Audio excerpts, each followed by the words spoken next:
दोस्तों, एक दुखियारी बुढ़ी माँ की एक दर्द भरी कहानी में आप सभी का स्वागत है। 75 साल की उस बुढ़ी माँ का वजन लगभग 40 किलो ही होगा। आज जब तबीयत बिगड़ने पर वो डॉक्टर को दिखाने गई, डॉक्टर ने कहा, माता जी आप हेल्थ का थोड़ा सा ख्याल रखिए, आपका वजन ज़रूरत से भी बहुत ज़्यादा कम है। आप खाने में जूस, सलाद, दूध, फल, घी, मेवा और थोड़ा सा हेल्थी फूड लीजिए, नहीं तो आपकी सेहत दिनों दिन गिरती जाएगी और हालत थोड़े से नाजुक हो जाएंगे।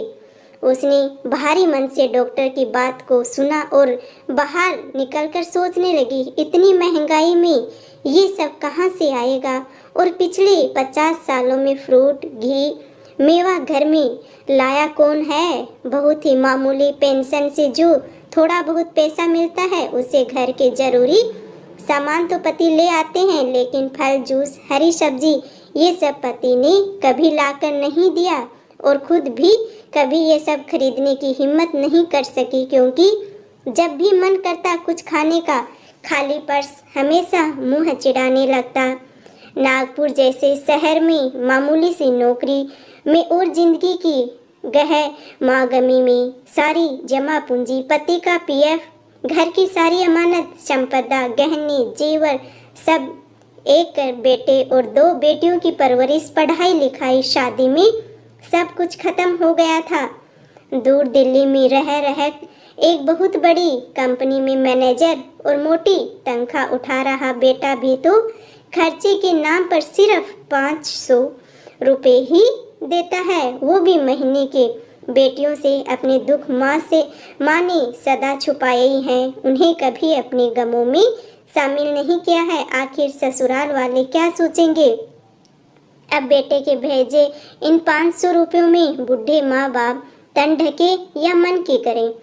उसने सोचा, चलो एक बार बेटे को डॉक्टर की रिपोर्ट बता दी जाए। उसने बेटे को फ़ोन किया और कहा, बेटा डॉक्टर ने बताया है कि विटामिन और खून की कमी है, कमजोरी से चक्कर आए हैं, इसलिए खाने में थोड़ा सा सलाद, जूस और फ्रूट, दूध, फल, घी, मेवा लेना शुरू करो। बेटा, माँ आप तो जो खाना ना खाओ, डॉक्टर की बात ना मानो, आप जो खाना खा रहे हो बस वही खाओ।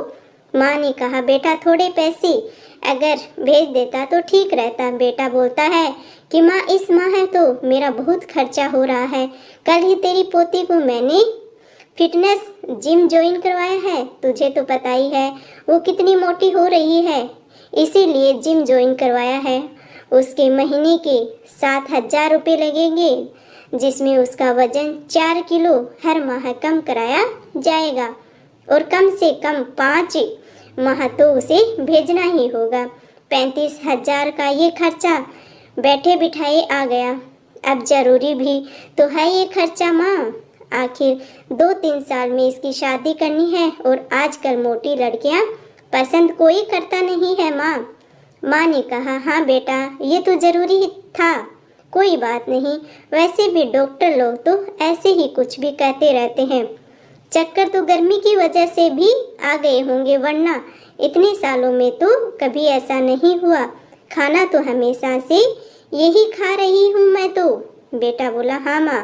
अच्छा माँ, अभी मैं फ़ोन रखता हूँ, बेटी के लिए डाइट चार्ट ले जाना है और कुछ जूस, फ्रूट, डाइट फ्रूट भी, आप अपना ख्याल रखना। फ़ोन कट गया। माँ ने एक गिलास पानी पिया और साड़ी पर फूल लगाने में लग गई। एक साड़ी में फूल लगाने के माँ को 15 रुपये मिलेंगे। इन रुपयों से माँ आज गणेश पूजा के लिए बाजार से लड्डू खरीद के लाएगी और आज गणेश चतुर्थी जो है, माँ के पास आज साड़ी में फूल लगाने के लिए ऑर्डर है। माँ ने मन ही मन श्री गणेश जी को शुक्रिया अदा किया, क्योंकि आज वो आधा किलो लड्डू खरीद लेगी गणेश जी की पूजा के लिए इन पैसों से, और मन ही मन अपने बेटे की सुखी और समृद्धि जिंदगी के लिए भी प्रभु श्री गणेश जी से प्रार्थना भी की है कि तेरे जैसा कोई नहीं। माँ, अपनी माँ को कभी सताना मत, आप चाहे कितने भी बड़े व्यक्ति क्यों ना बन जाएं, लेकिन माँ की ज़रूरतों को पूरा करना आपका पहला कर्तव्य होना चाहिए दोस्तों। और अपनी माँ की हमेशा सेवा करते रहिए। अगर आपको यह स्टोरी अच्छी लगी हो तो अपने दोस्तों के साथ भी शेयर करना, क्योंकि माँ बाप तो बस चंद पैसों के ही भूखे होते हैं। वो फालतू के फिजूल के खर्चे तो खुद ही नहीं करवाते हैं। तो थोड़ा सा, जिन्होंने इतने दिनों तक हमारे लिए दुख सहा है, पाल पोस के इतना बड़ा किया है, थोड़ा सा बुढ़ापे में उनका भी सहारा बन जाइए। मिलते हैं आप लोगों से अगली कहानी में। राम राम जी।